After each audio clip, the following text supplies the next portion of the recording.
Good morning from UC Health Training Center. It's officially the final day of camp as the Broncos wrap up joint practices with the Chicago Bears, and not the usual fanfare today. Our corporate sponsors with some VIP access here instead to cheer on the Broncos, but we'll have you covered right here on Broncos Camp Live, powered by Ford. I'm Phil Milani alongside Matt Boyer, and really happy to be joined by Bears TV host Lauren Screeden, also co-host of Inside the Bears on Fox Chicago. Thank you so much for joining us. Thanks for having me, guys. It's great to be here. How's your time in Denver been so far? It's been great. It's hard not to like it out here. A little hot yesterday, but it seems to be a little bit better today. But no, it's great. Here, having joint practice and a lot of blue and orange out there, so we're having a really good time. You guys have been in camp since July 19th out in Bourbonnais, right? Yes. We were there. It was almost 30 days, 18 full practices. I mean, it was obviously with the Hall of Fame. It was a longer stint in Bourbonnais than we've had in past years, but just more time to practice. So. It is Bourbonnais, because there was some debate as to how you pronounce that name when we were kind of studying and figuring out where you guys were coming from. It's Bourbonnais. We like to say Bourbonnais sometimes, do a little play on words there, but yeah, so it's been great. A lot of excitement around this Bears team this year. Of course, new head coach Matt Nagy coming in. What's that excitement been like in Chicago? It's been awesome. I mean, the fans are excited. The players are excited. There's just this mutual respect and just this energy that Coach Nagy has with his players, and it's just been so far really a really great fit. Whenever you get a high draft pick, there always seems to be excitement, some added interest to the team. We're seeing that with Bradley Chubb, and you guys are seeing that with Roquan Smith. How excited is the fan base to finally see him on the field?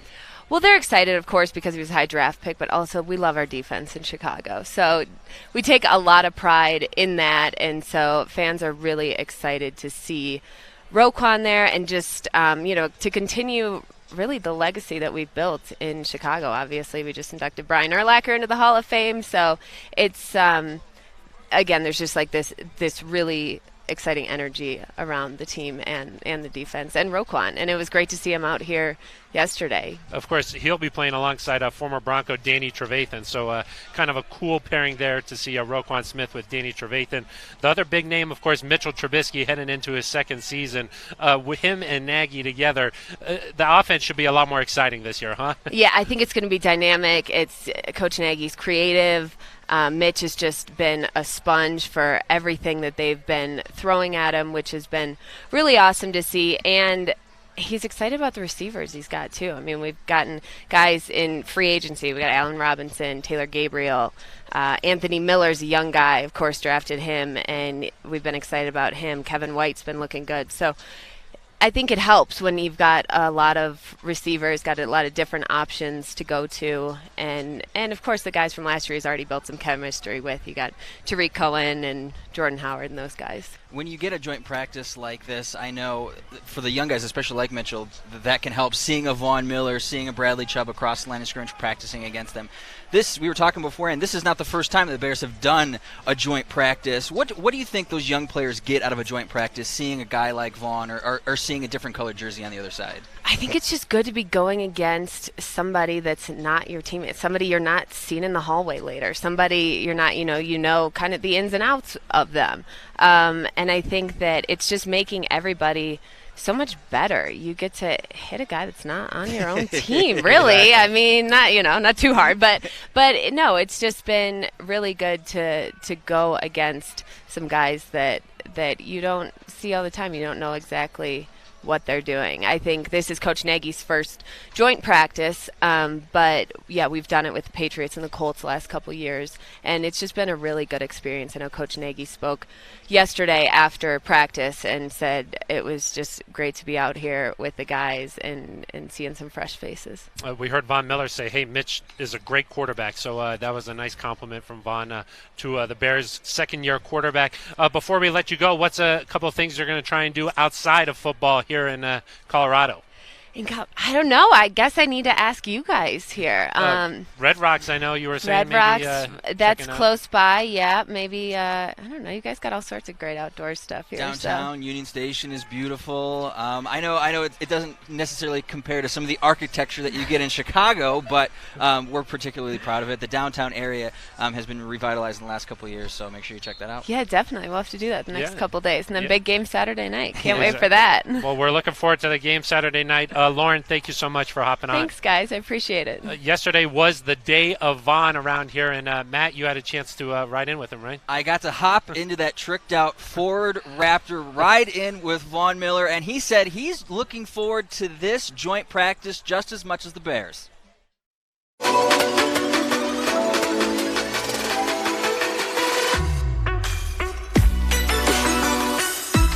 Some days I listen to music, some days I don't. Some days I just like, some days I'm just in my thoughts, really trying to forecast the whole day. Wake up, eat breakfast. I eat breakfast in the facility every day. I just try to, get in the Ferrari and, in race mode. That's all it is. I got a month and a half to do that. To really work on my technique, to work on, my condition, to work on, my plays, get all my assignments right. It's really just tuning the Ferrari, for the tour, I guess.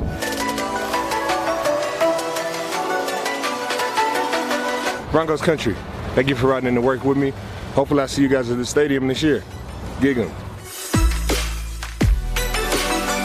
To see the entire segment, head to denverbroncos.com and our Denver Broncos YouTube channel. One of the things I thought was interesting, Phil, was that Vaughn said from year 8 to year 1, or year 1 to year 8, I should say, his routine hasn't changed at all. His routine has been the same. He's been the consistent performer. So I think that's been pretty interesting. Yeah, nice to see that from there.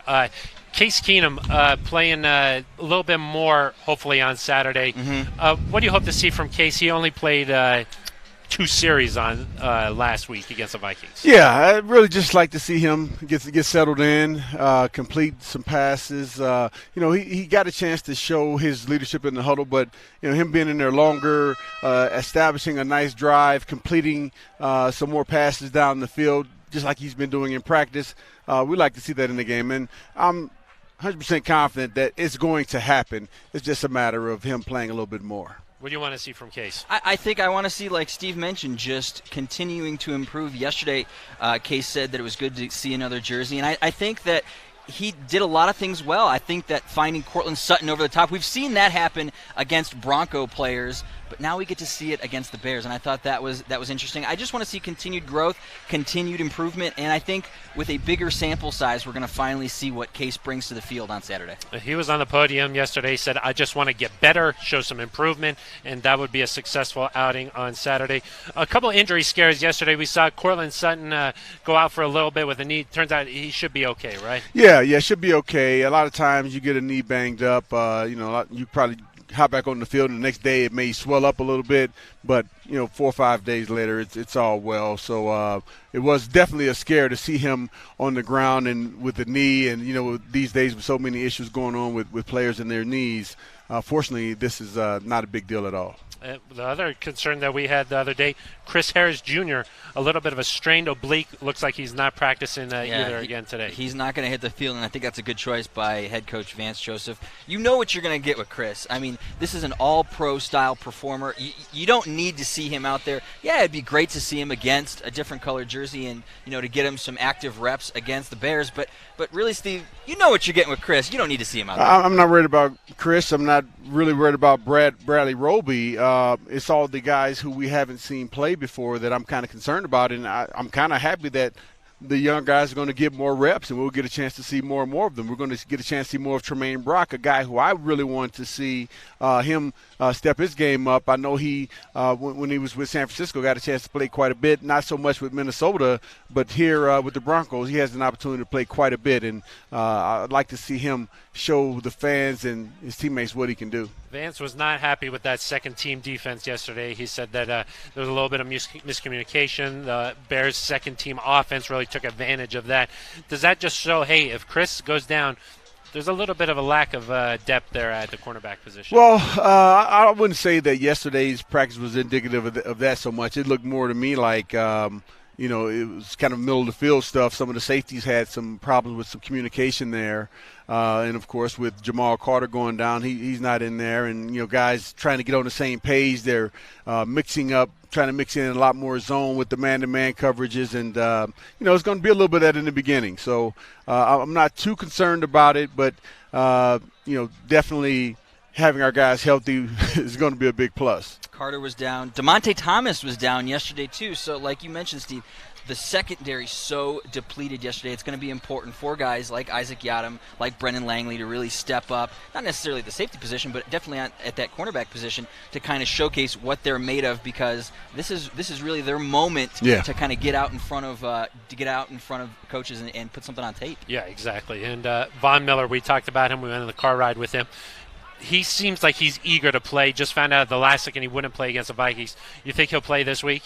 I think he'll play some, but still, you don't want to play too much, though, just because, again, you don't want to take a chance of your franchise player getting injured in a game that really doesn't mean anything. And, most people can't do this. Von Miller's one of those guys who he can turn it on whenever he wants to, and stays in extremely good shape, and I'm not worried about if he'll be ready to go week 1. I personally don't want to see Vaughn out on the field on Saturday. I think it's interesting that Vaughn did mention in our ride-along with him that he treats these 2 practices like a game. He comes into it. He changes his mindset. He said it's sometimes hard to get up for practice, but these joint practices, it's not hard for him because he's got that game-time mentality. And I think that, the less we see of Von Miller on the field in the preseason during games, the better. Save him for the regular season. You're going to get double-digit sacks if he can stay healthy throughout the year. Yeah, and also, I'm sorry, Phil. I also think that going up against the competition, he knows that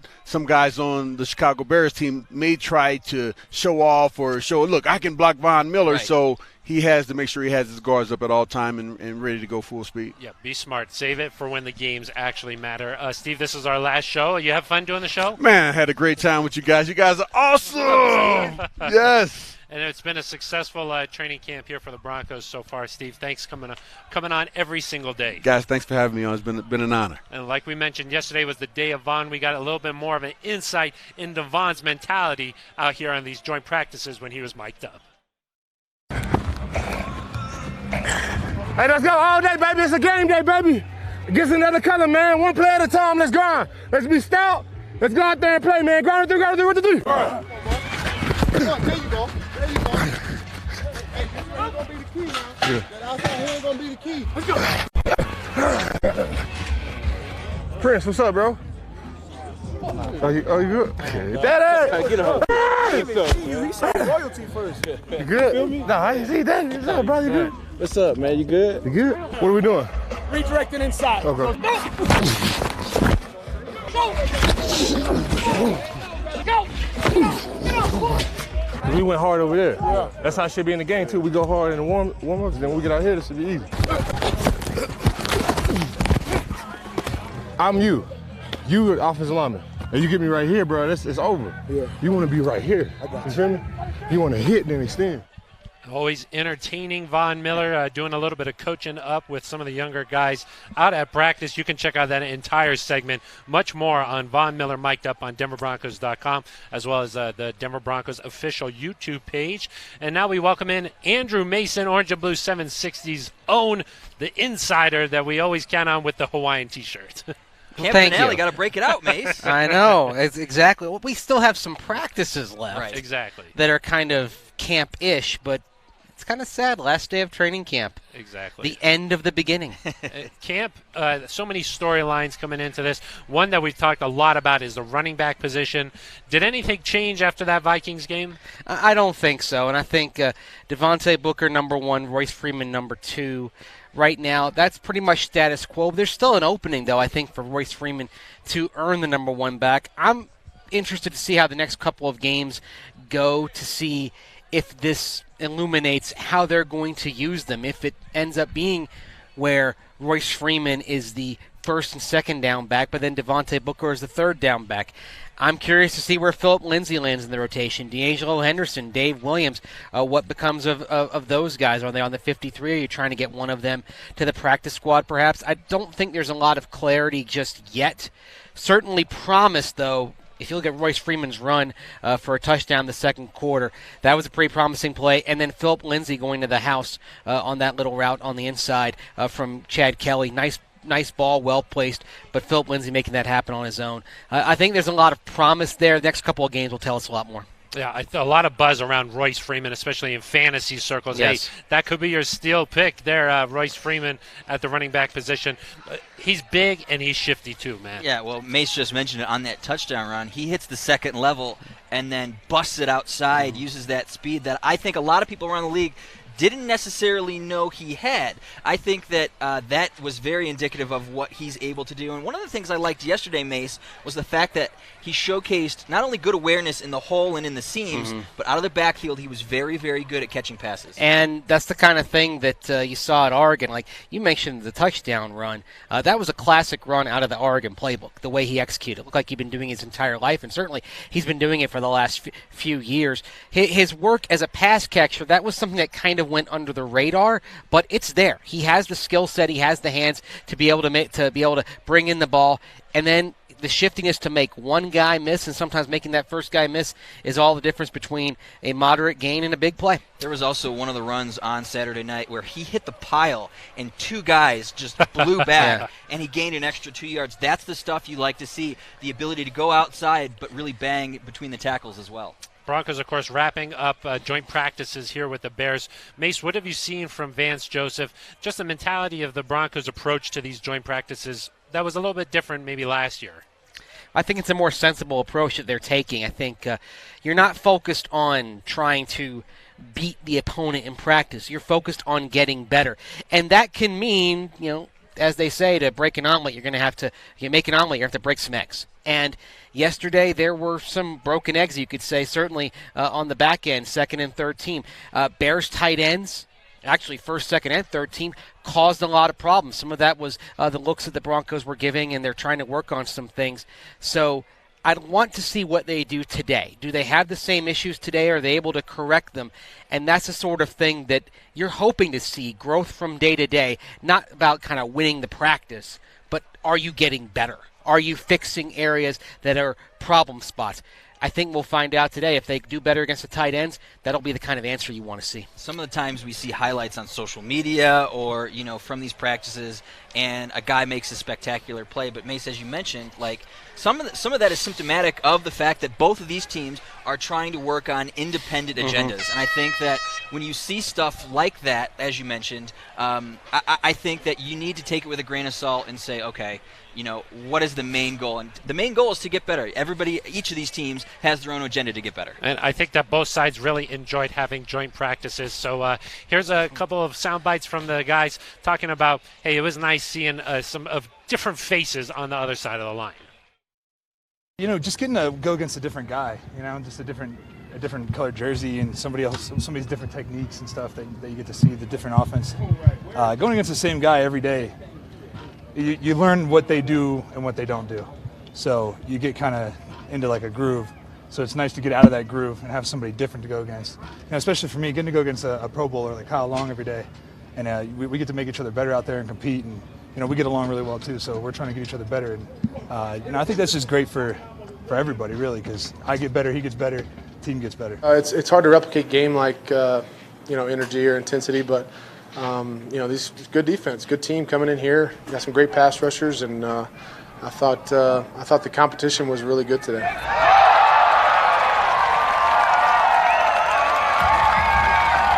You're competing against guys that you haven't competed against, and you want to show that you're competing hard to your coaches and your coaching staff and things like that. We're only, I don't even know how many practices away from Seattle, but it's going to creep up here before we know it. We got to be ready. Broncos are wrapping up training camp here today with the final of 2 joint practices with the Bears, and that means that we're wrapping up our show here. Broncos Camp Live. Want to thank our sponsor Ford for being able to bring you live coverage of every single training camp practice. Mace, the final show here. What have you enjoyed coming on every day? Of course. Are you kidding me? It's fun talking to you guys, and really cool that we can do a live show from camp for this first 30 minutes. I think we've tried a lot of different things covering camp. I think this has actually been the best one, being live as practice is going on and getting going. Yeah, to echo what Mace just mentioned, I think that the fans here have been so enthusiastic, and we love the fans coming out here every single year, but we also enjoy the fans that we hear from abroad or around the country that have tuned in and have said glowing things about this broadcast, Mace, your radio show as well, Orange and Blue Daily. All of it, I think, has been very, very positive, and we thank you guys for tuning in. Yeah, the goal with this coverage was to be able to bring you camp. If you weren't able to bring it, weren't able to come out here, sit out on the berm. We love our fans that are out there. We love our corporate sponsors out there today, but this was able to give you a taste, a little bit of feel what it's been like here at the UC Health Training Center. A lot of people to thank to be able to bring this to you each and every day as we have throughout camp. We want to thank a couple of people who behind the scenes making sure that heroes. This is the heroes behind the scenes. That's Russ Jenish, Pat Jordan. They've been down here at the UCL Training Center every single day. We want to thank our camera operators, R.D. Rowland and Dale Highkiss. They've been roaming around on the field, being able to Great get shots. all these shots live as they're happening. Back in our control room, we want to thank Nick Young, Nick Schultz, and Jeremy Wecker, our master engineer, puts this all together. Chris Morris. We want to also thank Austin Brink, Aaron Gunning behind the scenes here helping out, making sure this happens, and also Eric Dalala, who's been bringing up our Young guests Dalala. every single day and also hopped on the show a couple of times. So, and our thanks today to our guests, Lauren Screenin, also Andrew Mason, Steve Atwater, and for Matt Boyer, I'm Phil Milani, and signing off for the last time, this has been Broncos Camp Live, powered by Ford.